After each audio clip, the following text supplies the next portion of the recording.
గుమ్మ నేను ఆగకపోతున్నవో అలసుగా చూస్తున్నవో నీ సొమ్మేమన్నడిగిన్నా సోకుల పడుతున్నవో సొమ్మ సిల్లిపోతావో నీ ఎంట తిరుగుతున్ననని అలసైపోతున్ననా నువ్వే కావాలనొస్తే నన్నే కాదంటవా ఓ పిల్లగా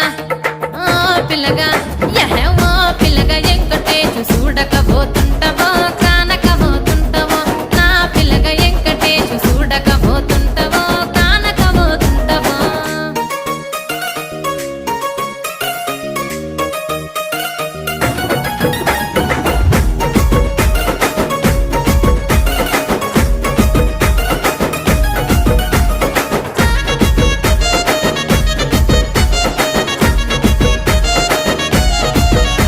ఓయ్ కండ్లకు కాటుక వెడితే కన్యాకుమారి